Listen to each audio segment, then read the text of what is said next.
My hands were covered in dishwater when the phone rang. Seeing my youngest son Ryan's number, I quickly wiped my hands on a towel and answered. "Mom, something really strange is happening," Ryan said, his voice trembling. "Is Auntie home?" "Yes, of course," I said, glancing upstairs. "She's up there drying her hair." Ryan's voice turned into a whisper. "That's impossible, because I have his passport in my hand right now. He just boarded my flight to Barcelona." At that moment, I heard footsteps behind me. When I turned around, my sister-in-law was standing in the doorway, smiling. "Who's calling?" she said in a sweet voice. My heart started pounding wildly. If you're watching this video, please like it, subscribe to the channel, and tell me in the comments where you're watching this story from. I want to know which city and country you're following me from. This morning seemed like an ordinary morning. After breakfast, I went to the kitchen to wash the dishes. My eldest son, Derek, had left for work early,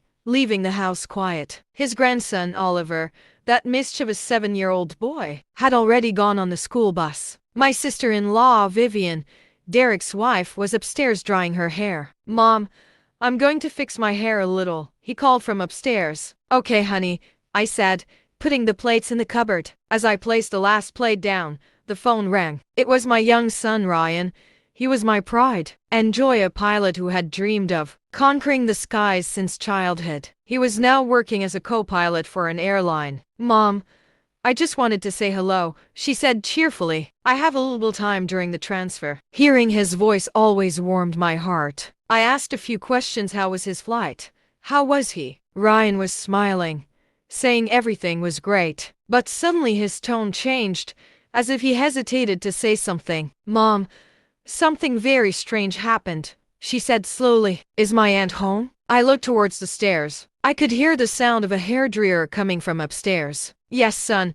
Vivian is drying her hair upstairs." Ryan was silent for a long time, so long I could hear his breathing. Then his voice turned very serious, filled with astonishment. "Mom, this is impossible, because I have his passport in my hand right now. He just boarded my plane to Barcelona." I laughed. "He must be mistaken. Son, you must be seeing things wrong. I just saw Vivian. She even spoke to me." But Ryan didn't laugh. As usual, he didn't answer me. He spoke slowly, as if trying to gather his thoughts. After all the passengers had boarded, he'd run outside to get some documents he'd forgotten and found a passport near the boarding gate. At first, he'd thought about giving it to the airport staff. But when he opened it to see who it belonged to, he froze. It was Vivian in the photograph. Her name was there. Very clear. There could be no mistake. My heart started pounding, but I tried to stay calm. "Are you sure, Ryan? That passport might belong to someone else." Ryan took a deep breath. "Mom, I just went down to the passenger cabin and checked. She's sitting in first class, with a very wealthy and stylish-looking man next to her. They're talking very intimately, like they're a couple." Ryan's words pierced me like a knife. I froze, clutching the phone tightly. A couple? Impossible. Just moments ago I had heard Vivian's voice. I had seen her with my own eyes in this house. But just then the sound of the hairdryer stopped. I heard the bedroom door open and Vivian's voice coming down the stairs. It was soft, but loud enough to startle me. "Mom, who's calling?" I panicked. My heart was pounding so fast it felt like it would burst out of my chest. "Just a friend," I replied quickly, my voice trembling. I hurried into the living room to avoid Vivian's gaze as she appeared on the stairs. I closed the door and whispered into the phone, trying not to show my nervousness. "Ryan, I just heard Vivian. She's right here. She just finished drying her hair. Are you sure you're not mistaken?" Ryan fell silent again. Then his voice became harsher. "Mom, this is impossible. I see her right here, on this plane." I was speechless, my mind blank. I hung up the phone, my hands shaking so much I almost dropped it. The living room suddenly felt suffocating, even though the sun was shining brightly outside. I slumped onto the sofa, trying to take a deep breath, but my chest was heavy, filled with an unanswered question. If Vivian is here, who was the woman on Ryan's plane? And if the woman on the plane was Vivian, who was the person in my house? Sometimes the weight of what happens weighs heavily on one's shoulders. making it difficult to even breathe. But every dark moment offers an opportunity to discover the strength hidden within us. A few minutes later, Vivian came down to the kitchen. She was wearing a clean, light blue dress, her hair still damp, and she looked at me with her usual sweet smile. "Mom, I'm going to the market early today. Shall I get you some vegetables or anything else?" Her voice was gentle, familiar, as if nothing strange was happening. I looked at her, tried to smile, but felt like I was carrying stones inside me. "Yes, dear. Bring me some tomatoes, please," I said, my throat dry. Vivian nodded. She picked up her wicker basket and left the house. Her silhouette disappeared behind the door. I stood there, watching her go, my soul a whirlwind. Ryan was lying. My son had no reason to make up such a story. He'd always been an honest, very sensitive, and loving child with his family. But Vivian, my sister-in-law with whom I'd lived for years, was right there in front of me, tangible. You couldn't confuse them. I asked myself, am I missing something? Is there a secret in this house that I, an old woman, haven't noticed? I sat quietly in the living room, the midday sun filtering through the curtains, creating soft streaks of light on the tiled floor. I always enjoyed knitting or talking to Oliver. The old armchair where I used to sit to read stories now felt heavier. Ryan's call echoed in my head. Every word was like a hammer blow to my heart. I looked around the room, seeing the family photos hanging on the walls. Derek and Vivian's wedding day. Newborn Oliver and Ryan's bright smile as he first donned his pilot's uniform. All those memories were now shrouded in a fog, blurry and filled with doubt. My name is Margaret Foster, a 65-year-old widow living in a quiet, middle-class neighborhood in Phoenix. My husband, Bernard, passed away 10 years ago, leaving me with 2 sons whom I cherish more than my life. Derek, the eldest, is a hard-working architect, always engrossed in his plans and projects. Ryan, the youngest, is my pride and joy for fulfilling his dream of becoming a pilot. My life revolved around Derek's small family, my sister-in-law, Vivian, and my grandson Oliver, and the peaceful days spent in this house. Vivian,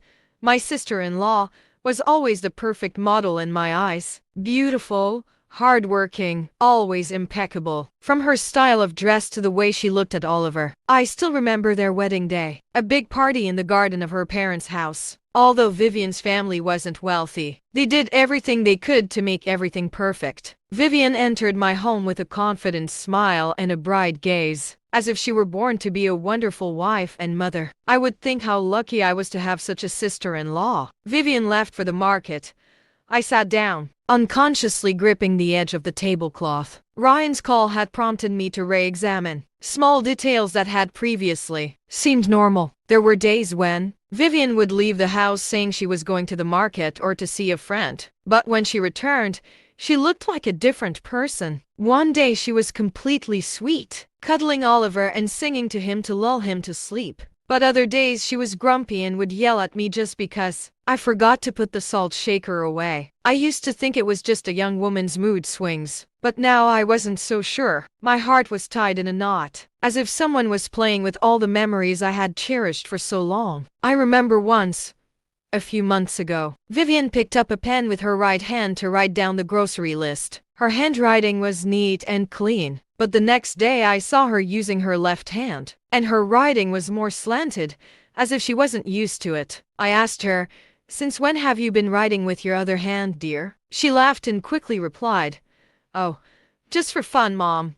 I'm practicing." I nodded, without thinking any further. But now that detail had become a sharp, unmistakable part of my mind. When a person's heart is broken, it silently reshapes itself, gaining a brand new resilience. No matter how painful, there is always meaning hidden behind what has been experienced. Sometimes simply stopping and listening to the whispers of the heart can be the beginning of healing. The path is not always easy, but each step brings us a little closer to the light. And in the end, a person sees that they can be reborn even within their own story. Lost in thought, I heard the door open. Oliver came running in, his backpack bouncing on his back. He hugged me tightly and said in his little chirpy voice, "Grandma, the teacher praised me today because I drew so beautifully." I stroked his head, trying to smile, but I still felt a weight on my chest. Oliver sat up and took out his notebook to show me. "Grandma, look. Yesterday, my mom helped me with my homework using her right hand, and her handwriting was beautiful. But today, she wrote with her left hand, and it turned out awful." The child pointed to 2 pages in the notebook. One had well-formed letters,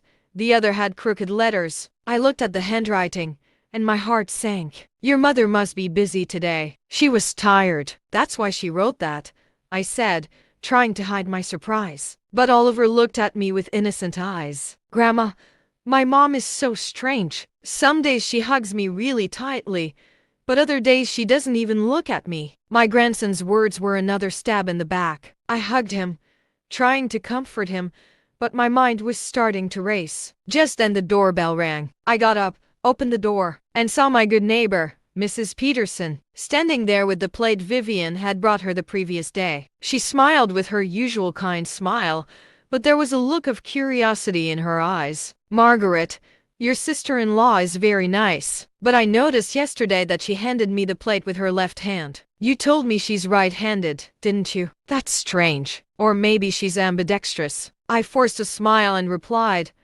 "Perhaps so. Linda, would you like to come in for tea?" She nodded and went inside, but her comment pierced me like a thorn, and I wasn't the only one. Even the neighbors had noticed the difference. I offered her tea and we talked about this and that, but as soon as she left, I collapsed onto the sofa, my hand on my chest. I felt frozen, as if the world was about to collapse on me. That afternoon I went out into the garden and gently watered the daisies I'd been tending for years with my watering can. The sun was beginning to set. The shadows of the trees stretched across the garden, but my soul couldn't find peace. Matthew's words, Mrs. Peterson's words, and Ryan's firm voice on the phone kept swirling in my head, creating ceaseless ripples like pebbles thrown into a calm lake. I was watering the plants, but my mind wasn't there. I asked myself, have I gotten too old to notice the strange things happening in my own home? Or am I deliberately ignoring them, wanting to believe in the happy family I've always imagined? Vivian returned from the market, carrying her wicker basket. But what caught my attention was that she was holding the basket with her left hand. I remembered perfectly well that Vivian always used her right hand, from how she held the knife to cut vegetables to how she combed Oliver's hair. I stood there, watching her put the basket on the kitchen table, and asked in a low voice, "What did you get, Vivian?" My voice tried to sound natural, but a wave of doubt grew inside me. She smiled and replied very politely, "I bought some tomatoes, parsley, and fresh fish. Mom, I'm going to make your favorite fried fish tonight. Would that be all right?" Her voice was as soft as ever, but I couldn't help but notice her hands. "Left? No, right?" I shook my head and walked away, pretending to clear the table, but my heart was pounding. Was I hallucinating? Or were these little details trying to tell me something? At dinner, the whole family gathered around the table. Derek was tired from a long day at work, but he still smiled at Oliver and asked how school had gone. Vivian ate slowly and gracefully, then turned to Derek and reminded him, "Darling, there's a parent-teacher meeting next week. Be sure to take the day off." I looked at her, trying to find my sister-in-law, the apple of my eye. But Ryan's voice echoed in my head. "She's sitting next to a guy in first grade." I bit my lip, trying to swallow the pain, but it felt like a stone stuck in my throat. Just 3 days later, everything was different. Oliver dropped a glass of water at dinner, and it splattered on the tablecloth. I quickly grabbed a cloth and cleaned it up, laughing. "It's all right, sweetie. Just be more careful." But Vivian, sitting opposite him, suddenly frowned and said in a sharp voice, "Oliver, why are you so clumsy? Be more careful." I was shocked. Looking at Derek, he frowned too and said in a low voice, "Vivian, it was an accident. That's all." Vivian's eyes gleamed angrily. "You're always defending him, and I'm the bad guy at home." The atmosphere at the table grew heavy. Oliver bowed his head, his eyes filled with tears. I hugged him, feeling a deep pain. Just a few days ago, Vivian had lovingly reminded him about school, And now he seemed like a completely different person. I sat beside her, watching silently, trying to piece the fragments together in my mind. She was grumpy today. The day before yesterday, she was so sweet. Today, she used her left hand. The day before yesterday, she used her right. These small differences, one by one, piled up in my mind like pieces of a puzzle I still couldn't quite see. I told myself I needed to calm down, but every time I looked at Vivian, I saw a stranger, as if she wasn't my sister-in-law with whom I'd lived for years. Sometimes events deeply shake a person, and life suddenly becomes unrecognizable. But time, silently passing by, allows the wounds in the heart to heal without touching them. Every fall is like an invisible preparation for rising stronger. In those moments, a person discovers not their fragility, but how strong they actually are. A little hope, a little patience, and a little inner love help to dissolve the darkness. Each new day opens the door to a fresh start with a deep breath. And in the end, a person realizes that no pain can completely consume them. A few days later, I took Oliver to school. He held my hand as we walked down the same old cobblestones. Suddenly he stopped, looked at me and said in a sad voice, "Grandma, yesterday my mother taught me to write and she was so patient. Her handwriting was beautiful. But today she didn't even want to look at my homework. She told me to do it myself." I knelt down to look into her clear eyes and felt my heart break. "Your mother was busy, sweetie. Don't be sad," I said, but my voice trembled. Oliver shook his head, but his gaze was still filled with disappointment. I hugged him, feeling a profound sense of helplessness. He was only 7 years old. How could he possibly understand something that even I couldn't figure out? That night we were sitting at dinner again. Suddenly Vivian pulled a small notebook from her bag and began writing something with her left hand. Derek, who was serving the food, suddenly laughed. "Hey, since when have you been writing with your left hand? It looks really weird." Vivian froze, a forced smile on her lips. "Oh, I'm just trying, sweetie." She quickly put the notebook back in her bag, but I noticed a spark of panic in her eyes. Derek nodded and said nothing more, but I knew he'd noticed something. I sat there, gripping my spoon tightly, trying to maintain a neutral expression. But my doubts grew like a slow fire. One morning I picked up an empty spice jar and walked down the same old cobblestone street to Mrs. Peterson's house. Vivian had borrowed it a few weeks earlier to make her favorite pepper paste. I knocked on the door, and Mrs. Peterson opened it with her usual kind smile. "Margaret, come in. I'll make you some coffee," she said, still holding a cloth. I handed her the jar, ready to thank her and leave. But she pulled me to sit on a wooden chair in her kitchen. The atmosphere was warm. It smelled of roasted coffee, but I couldn't feel comfortable. Mrs. Peterson looked at me suspiciously and lowered her voice. "Margaret, please don't be angry at what I'm about to say. Has your sister-in-law's personality changed? One day she greets me very happily and even asks about my children, but yesterday she passed by here. I waved at her and she acted as if she didn't recognize me."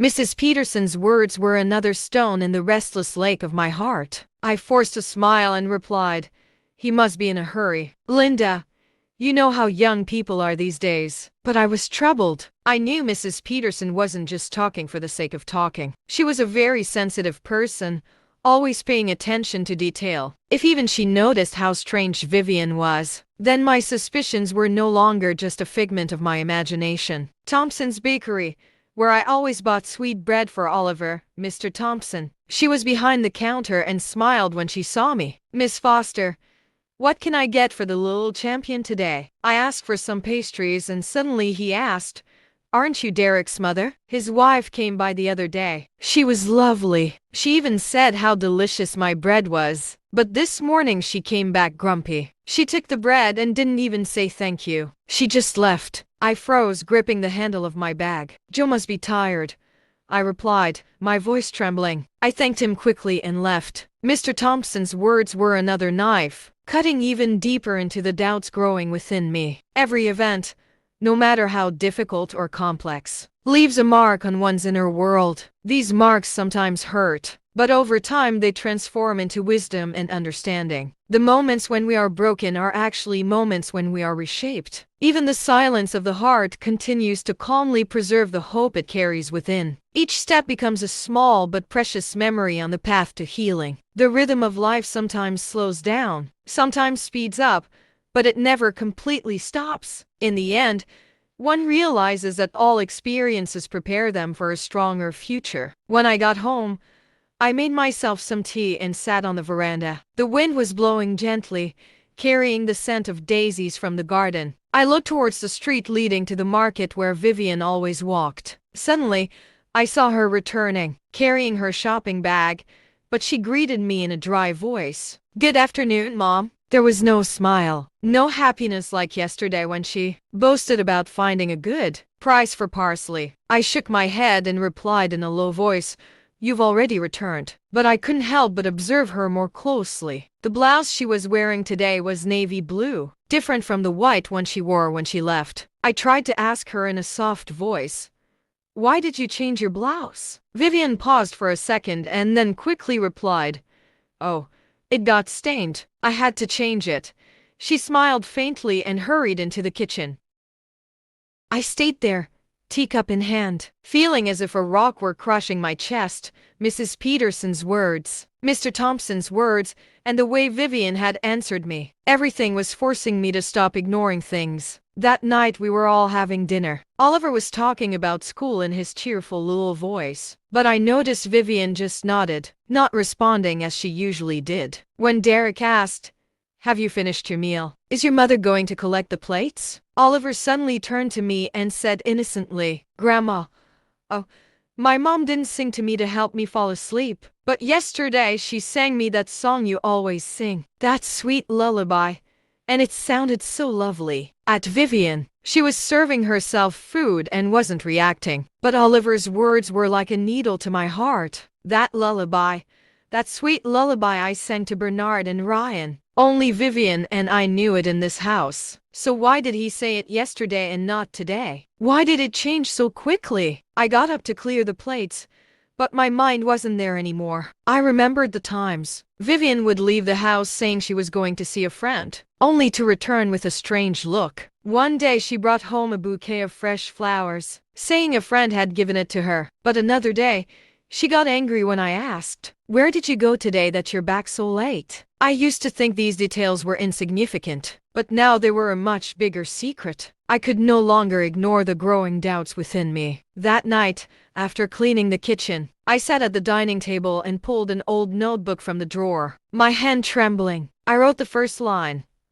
3:00 p.m. Vivian goes to the market. Returns at 6:00 p.m. wearing a navy blouse. A nervous demeanor. I didn't know what I was doing, but I knew I couldn't pretend like nothing was happening. I kept writing. Yesterday she sang to Oliver to fall asleep. She was so kind. Today she's cold. She didn't sing. Each word was a heavy blow, as if I were engraving my doubts into reality. My old notebook was now filled with notes about Vivian. Every line was a part of my suspicion, as if I were drawing a picture I dared not look at. I sat in the kitchen, my heart heavy, staring at the notebook. I couldn't keep all these thoughts to myself any longer. They rose and fell like waves, leaving me alone in confusion. I needed to talk to someone who would understand me, who wouldn't judge me, who wouldn't jump to conclusions. Immediately thought of my friend Patricia, my best friend since our youth, the one we'd sit under a tree with, knitting and telling each other our life stories. I picked up the phone, my voice trembling. "Patricia, are you free this afternoon? Let's go to the cafe on the corner. I need to talk to you." Patricia agreed instantly, her voice as warm as ever. "Margaret." I knew something was wrong. "Wait. I'm coming." I felt a little relief, but the worry still weighed heavily on me. I grabbed my old shawl and left the house to go to the little cafe on the corner where Patricia and I had shared so many joys and sorrows. The place was the same, with its dark wood tables and the delicious aroma of freshly roasted coffee. I chose a table in a dimly lit corner where no one could hear us talking. I sat there, holding a warm cup of coffee, but my soul was cold. Patricia arrived wearing a light sweater and carrying a bag of fresh vegetables. She sat down and looked into my eyes with that sharp but compassionate gaze. "Margaret, just by looking at your face I know something big is wrong. Come on. Spill it. What is it that's worrying you so much?" I took a deep breath. trying not to let my voice crack, but every word caught in my throat. I summarized everything for her. Ryan's call from the airport, Vivian's passport, the woman on the plane who looked like her, and all the little details I'd noted. From how the writing changed hands to how her mood shifted from night to day. I took the notebook out of my bag and handed it to her. Look, I wrote it all down here. I don't know if I'm dreaming, but I can't be stupid anymore. Patricia frowned as she turned the pages. She slowly read my shaky handwriting. You've noticed everything, Margaret, she said in a serious voice. Every time you leave and come back, it's like you're a different person. What do you think this is? I shook my head, gripping the coffee cup. I don't know, Patricia. I just know I'm scared. I'm afraid Vivian is hiding something. I'm afraid that if I dig deeper, my family will fall apart. But I can't stop. I need to find out the truth. For Derek's sake. For Oliver's sake. Patricia put her cup down on the table and looked at me determinedly. You can't fool a woman so easily, Margaret. What does your instinct tell you? I'm sure there's something dark going on here. You have to get to the bottom of it. I hesitated, and my voice turned into a whisper. What if I'm judging him wrongly? What if I've hurt Derek? Patricia interrupted me sharply. Trust your instincts. If you don't find out the truth, you'll always live in doubt and you won't be able to protect Oliver or Derek. Just then, Mrs. Harris, whom I knew and who sold vegetables at the market, entered the cafe. She recognized me and smiled. Mrs. Foster, what a coincidence. I saw your sister-in-law at the market last week. She was very polite. She even bought an extra bunch of parsley to cook with. But she came again this morning, looking very serious. She didn't even say hello. She took her vegetables and left. Is something wrong with your sister-in-law? I forced a smile and replied, she must be tired, Helen. But inside, I felt like I was suffocating. Another person who had noticed how strange Vivian was. I thanked Mrs. Harris, watched her leave, and turned to Patricia. Panic was reflected in my eyes. Patricia took my hand, and her voice softened. See, Margaret, it's not just you. Even the neighbors are noticing. Stop lying to yourself. Keep writing everything down. And if necessary, you'll have to follow him. Not to hurt him, but to protect your family. I nodded, but my heart sank. I knew Patricia was right, but the idea of following my own sister-in-law felt like I was betraying my family. I'd spent my whole life protecting this house, and now I had to do something I'd never imagined. Investigate someone from my own family. When I returned home that afternoon, my mind was still confused. Vivian came out of the house carrying her familiar red basket. Mom, I'm just going to the market, she said softly. I nodded, but as soon as she disappeared behind the door, I opened my notebook and wrote, 3:00 p.m. Vivian is going to the market carrying a red basket. Normal behavior. I stayed there, watching the clock, counting every minute. At 6:00 p.m. Vivian returned, but the basket she was carrying was now blue. I was surprised and asked, did you change the basket? She smiled and quickly replied,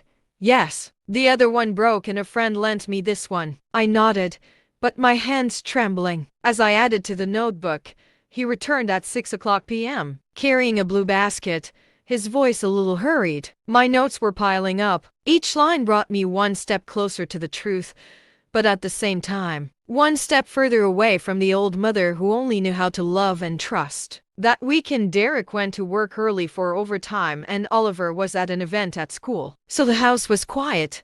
Just Vivian and me. I was clearing the dining table, trying to keep myself busy to ward off the gnawing suspicions. But then Vivian came down from her room in a pale yellow floral dress, looking as fresh as she had in the early days of her marriage. Mother, I'm going to the market for a bit, she said softly. She picked up her usual wicker basket and left. I nodded, smiling, but an inner voice insisted, follow him, Margaret. Go find the truth. I didn't think twice. I grabbed my old shawl, wrapped it around my head to cover my face a little, and quietly left the house, keeping a safe distance from Vivian. Even our inner voices sometimes get lost in the darkness, yet somewhere a small glimmer of hope stirs. The silence grows, thoughts weigh heavily, and time seems to stand still. Even if no one sees it, we try to gather strength deep inside at those moments, as we search for our way through the complexities of life. Even our intuition stops whispering to us. But every darkness eventually leads to clarity. We just need to know how to wait patiently. Perhaps everything that happens is meant to reshape us. The sun was hot.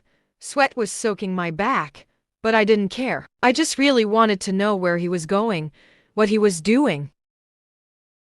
Vivian hurried along the cobblestone street leading to the market. But suddenly, instead of turning right as usual, she turned left into an alley behind a working-class neighborhood. The houses were old, piled against each other, with peeling paint and rusty tin roofs. I slowed down, my heart pounding, trying to hide behind some bicycles parked on the sidewalk. Vivian didn't look back. She kept walking. She entered an even narrower street where sunlight barely reached. A mechanic's shop, where the man was concentrating on tightening nuts. I saw Vivian standing in front of an old wooden door, gently knocking, and then going inside and disappearing. I stayed there, breathing irregularly, feeling dizzy. What was my sister-in-law doing there? This was neither a market nor the house of the friends she had mentioned. I wanted to walk in, knock on the door, and ask him directly, but my feet felt nailed to the ground. I was truly terrified, afraid that what I was about to discover would shatter everything. Finally,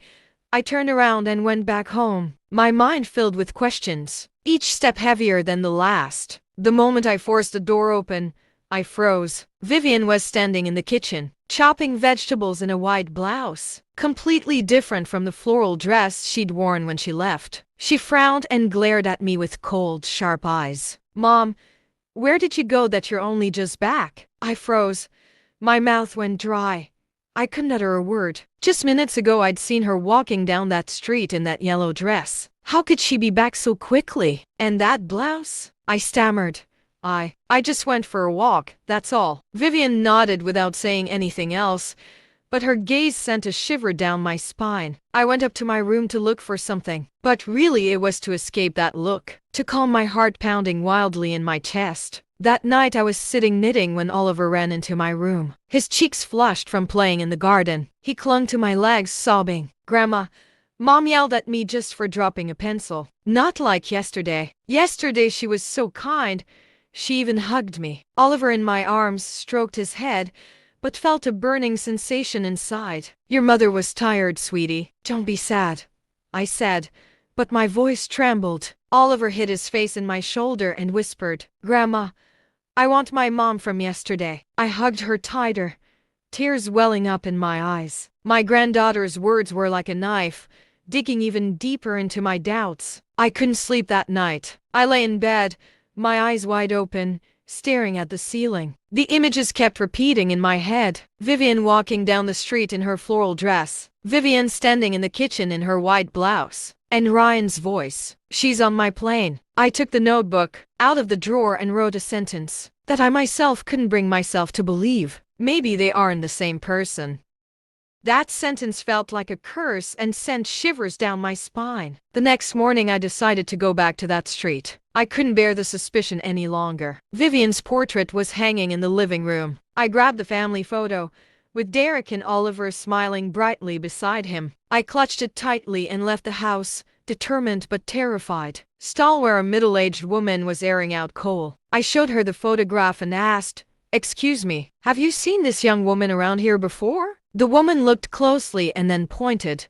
"Oh yes, of course. He comes and goes often from house number 14, over there." I thanked him, my heart pounding in my throat, and walked straight to the house. Number 14 appeared before me, with its stained walls, peeling wooden door, and a pot of wilted daisies in the window frame. I stood there, my hands trembling, feeling as if the whole world was holding its breath with me. I knocked on the door, and each knock felt like a hammer blow to my chest. The door opened and I was speechless. Standing before me was a woman who resembled Vivian, from her face to her body to her long black hair. The only difference was her frightened gaze and her trembling hands as she held a cloth. I stammered, my voice breaking. "Vivian." The young woman recoiled, clutched the cloth tightly, and tried to slam the door shut. But just then, another voice came from inside. A soft but firm voice. "Isadora, stop hiding. You know this is wrong." I looked up and saw a young woman standing right behind the woman who resembled Vivian,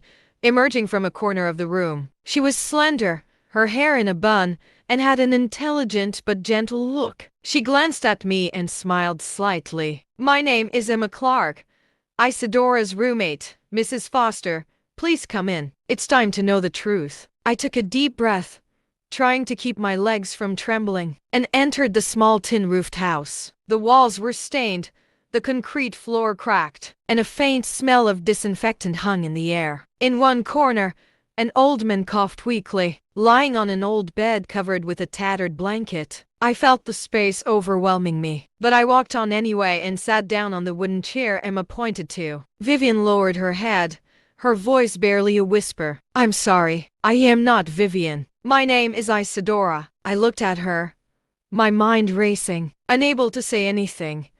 Isadora. The name was strange, but the face so familiar. I clasped my hands together, trying to keep my voice steady. "Explain to me why you look so much like my sister-in-law, and why you've been seen at my house." Isadora looked up, her eyes filled with guilt, but she didn't answer immediately. Instead, Emma sat down beside her, poured a glass of water from an old plastic pitcher, and began to speak.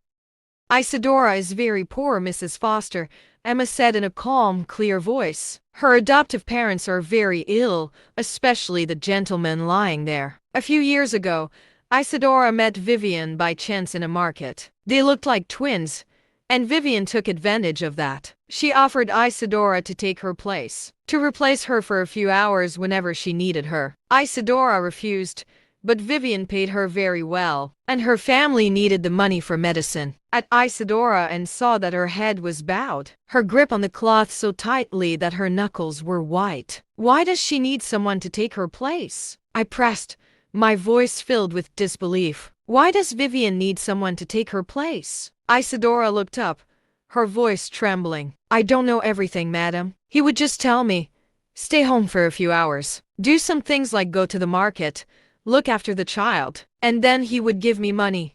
A lot of money, enough to buy my parents' medicine." I didn't dare ask any more. She bowed her head, and tears began to roll down her cheeks. I watched her, feeling a tightness in my chest. Every strange detail from the past few months suddenly made sense. The changing of hands to right, the personality sometimes sweet, sometimes sour, the voice sometimes gentle, sometimes cold. Everything was asleep now, like the final pieces of a puzzle I refused to see. Emma continued with a sharper look. "I don't know if this will help, but I once saw Vivian with a very stylish man. His name is Charles Bennett." His name came up when they were talking in a cafe. They were calling each other very affectionately, calling each other sweetheart. Isadora was waiting outside in the car at the time, completely clueless. Charles Bennett pierced my heart like a knife. I remembered Ryan's words.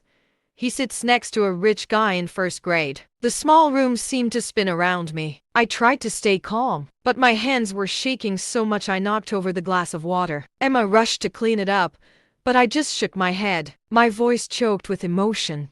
Vivian is deceiving my family." Isadora collapsed, her voice choked with sobs. "I'm so sorry, madam. I didn't mean to hurt anyone. I only wanted to save my parents." Vivian, but whose gaze was filled with pain and regret. I wanted to be angry. I wanted to scream. But when I looked at Isadora, I felt only pity. She wasn't intelligent. She was just a pawn in Vivian's game. Everything was falling apart before my eyes. I got up, trying to keep my voice steady. "Isadora, do you know where Vivian is? Do you know what she did when she asked you to take her place?" Isadora shook her head, still crying. "I don't know, madam. He would just say he'd give me money if I did what he wanted." I didn't dare ask any more. Emma placed a hand on her shoulder to comfort her, then turned to me. "Mrs. Foster, I know this is very painful for you, but Isadora was also a victim. She had no other choice."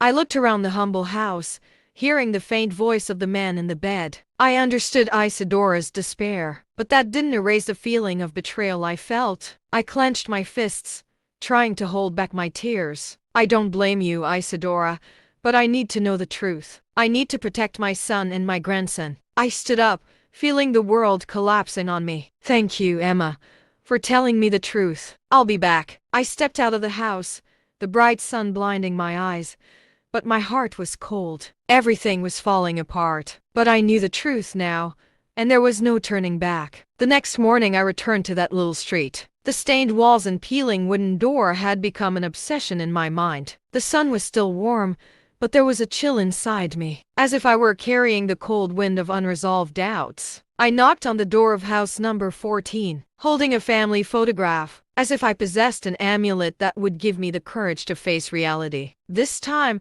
Isadora didn't seem so frightened. She opened the door with a still shy but calmer look and invited me in. "Miss Foster, I was expecting you. Please come in." The house was still small, with that smell of disinfectant and the weak cough of the man in the bed. I sat down on the old wooden chair and looked at Isadora. She was wearing a simple blouse, her hair in a loose bun. She looked tired, but she was no longer afraid. I took a deep breath and said in a low voice, "Isadora, I want to meet your adoptive mother. I need to understand all of this better." Isadora nodded and led me to a corner of the room where a very thin woman with completely white hair lay on the bed, her cloudy eyes staring at the ceiling. This was Mrs. Mitchell, Isadora's adoptive mother. I took her frail hand and introduced myself. "I'm Margaret Foster, Derek's mother and Vivian's wife." Mrs. Mitchell looked at me, breathing heavily and saying in a weak voice, "Isadora is not of my blood. She's a child I adopted as a newborn baby." His words hit me like a hammer blow to the head. I froze, my heart pounding faster, but I tried to keep my voice calm. "Please tell me how everything happened." The old woman coughed and then slowly began to tell a story I wasn't prepared for. "Years ago, I was a nurse in a small-town hospital," she began, her voice trembling. "A very poor family had twin babies. They were so poor they couldn't raise both. The mother was crying. She said they could only keep one. They would have to abandon the other. My heart broke. I couldn't let that baby be abandoned, so I adopted her. This is Isadora. Isadora with great affection. I raised her as if she were my own child, but I know she always wanted to find her real parents. I have nothing else to give her but my love and this home." I sat there, gripping the edge of the chair, feeling dizzy. "Do you know who Isadora's biological parents are?" I asked, my voice trembling. Mrs. Mitchell nodded. "All I know is they're a poor family from a nearby town." I didn't ask many questions. I just wanted to save the child. At Isadora, her face downcast, tears rolling down her cheeks. "Mrs. Foster, I don't know anything about my biological parents," she said. Her voice choked. "But when I met Vivian, I thought maybe she knew something. She looks so much like me, but she never told me anything about it." Sometimes, a person feels tired but can't quite pinpoint the reason. Emotions become jumbled. Thoughts seem to circle around the same point. Even every breath taken at these moments carries a different meaning. Sometimes we try to appear strong, but no one knows the cracks within us. Lost in life, even a small detail can bring us back together. Every storm eventually subsides, as long as we know how to hold on to the broken pieces. And time silently heals even the deepest wounds. I felt a suffocation. I asked Mrs. Mitchell to see her old papers, hoping to find a clue. She pointed to an old wooden dresser. Isadora pulled out a yellowish paper envelope and gave it to me. Inside were copies of some hospital documents, along with Isadora's date of birth. I read it quickly and felt my heart stop. Isadora's birth date was exactly the same as Vivian's. Vivian, the date I saw on her papers when she married Stephen. I clutched the documents in trembling hands and looked at Isadora. You and Vivian might be twin sisters," I said, my voice fading. Isadora collapsed, covering her face and crying. "So Vivian is my sister? Why didn't she tell me anything? Why did she make me do all this?" I looked at her. My heart shattered. I remembered the days when Vivian came to my house, bright and self-assured, as if she were born to be the perfect wife and mother. I loved her. I believed she would bring happiness to Stephen. But now I knew she had deceived not only my family, but also her own brother, using him as her twin to hide secrets I couldn't even imagine. I stood up, placed my hand on Isadora's shoulder, and although my voice was firm, it couldn't hide the pain. "Isadora, from today on, I won't let anyone use you. I'll help you with your parents' illness. But in return, you need to cooperate with me. I need to bring this truth to light.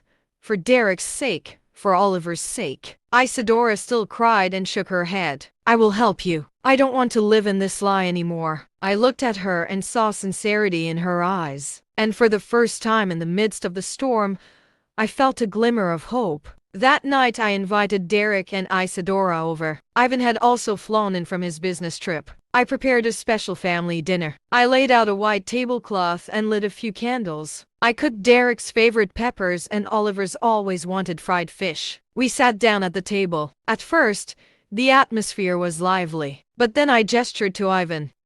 He entered, and right behind him was Isadora in a simple dress. Her face the same as Vivian's, but her gaze filled with anguish. Everyone at the table fell silent. Oliver looked at Vivian and then at Isadora in surprise, and innocently asked, "Why are there two mothers?" Derek turned deathly pale, dropped his spoon, and Vivian jumped to her feet, shouting, "What is this about, mother?" I stood up, gripping the edge of the table to keep myself from trembling. "Sit down, Vivian," I said in a slow but firm voice. "We need to clear everything up. The story," and every word tore me apart. Ivan's call from the airport, seeing her on a flight to France, even though she was at home, the handing over of the pen to write it down, her personality sometimes sweet, sometimes sour, and finally, my visit to her on the street, meeting Isadora, and discovering the twins' secret. "You and Isadora are twin sisters," I said, looking directly into her eyes. "You used your sister to hide the truth. Tell us what the truth is." Vivian trembled,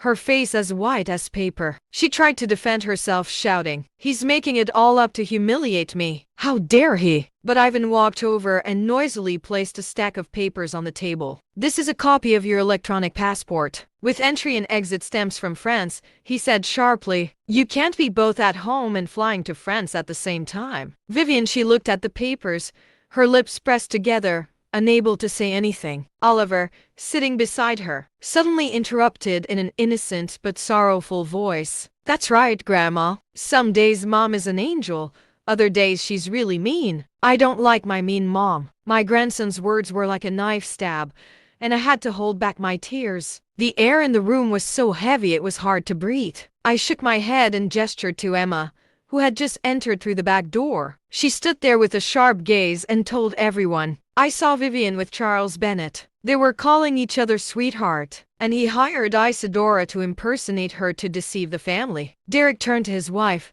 his voice choked. "Is it true, Vivian? Tell me, is it true?" Vivian was silent for a long time, biting her lip, and then suddenly she shouted, her voice filled with anger. "Yes, it's true. I have a lover. I'm tired of this miserable life. I'm tired of being a bride in this house. Charles gives me a life 100 times better. And you, Derek, you're useless." His words were like a bomb exploding in the room. Derek froze, clenching his fists so tightly they turned white. Oliver started crying and ran to hug me, his voice trembling. "Grandma, what did Mom say?" I hugged her tightly, tears rolling down my cheeks. I looked at Vivian with a broken heart. She stood there, a cold stare, without a trace of remorse. Stephen stood up, his voice trembling. "Vivian, do you really think that?" Without answering, he turned and left. Isadora, who had been standing silently beside him, suddenly spoke in a low but clear voice. "Brother, you didn't need to hurt them like that. I only wanted to help you, but I didn't know you would go this far." Vivian glared at him angrily but said nothing. She simply turned and left. The door slammed shut, leaving the room in an agonizing silence. After that night, the air felt like life had been stolen from my home. But Isadora appeared like a small light in the darkness. She came home every day. She brought warm food, sat and played with Oliver, and wiped away his tears when he asked, "Auntie, where did Mom really go?" Months passed. Derek and Vivian got divorced in court. Vivian, he didn't want custody of Oliver, as if the child was just part of a game he was tired of. My heart ached, not just for Derek, but for Oliver, a 7-year-old who didn't deserve to be abandoned like that. But Isadora was there, sweet, patient, and always found a way to make Oliver laugh. One afternoon, I saw her run and hug Isadora, her cheerful little voice saying, "Mommy Isadora, teach me how to draw a little bird." My heart ached. The child was calling her mother, with a carefree smile I hadn't seen in a long time. Isadora laughed and stroked her head. "Of course, my love, but you must draw beautifully so I can see it." I stood there, tears rolling down my cheeks. Oliver's innocent words were like medicine, easing my pain. I knew Isadora hadn't just replaced Vivian during those days of betrayal. She had become a part of our family with her own sincere heart. One night Derek called me into the living room. He stood there, holding a small ring in his trembling hands. His gaze was a mixture of nervousness and determination. Isadora was beside him, her face flushed and her eyes gleaming. Derek knelt down, his voice cracking. "Isadora, I don't want to waste any more time. You brought the light back to me and Oliver. Will you agree to be my wife and Oliver's mother?" Isadora began to cry, looking at me as if seeking my approval. I walked over, took her hand, and gently nodded. "You deserve this, darling. You've been a part of this family for a long time." She hugged me. Her tears wet my shoulder, and I knew that was the moment my family began to heal. Derek and Isadora's wedding was coming up soon. A small but loving affair. I stood in the garden, looking at the red roses tied to the fence, listening to Oliver's laughter as he donned his little suit. His father's tiny best man. Ivan flew back from a business trip and stood beside his brother, his smile as bright as the day he first donned his pilot's uniform. I sat in the front row, tears rolling down my cheeks. Not tears of loss, but tears of joy. At Isadora in her simple wedding dress, holding Derek's hand. And my family had found a sincere heart. After losing a fraud,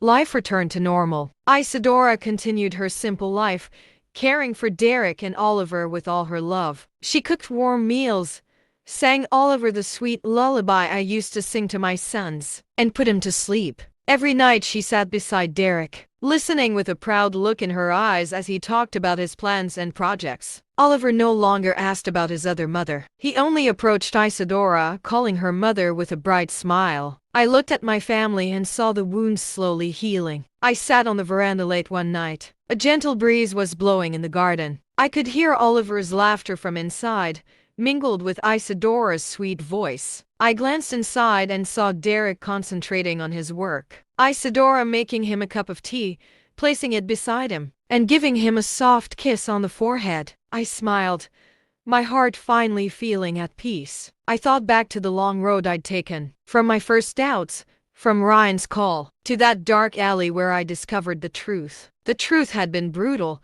but as my husband Bernard had said, "The truth will set you free, Margaret." And so it was. The truth set us free. It brought us Isadora and gave us a much brighter and happier new beginning. The story you just heard has been altered, with names and locations changed to protect the identities of those involved. We tell it not to judge, but in the hope that someone will stop and think about how many mothers are silently suffering in their homes. I'm genuinely curious.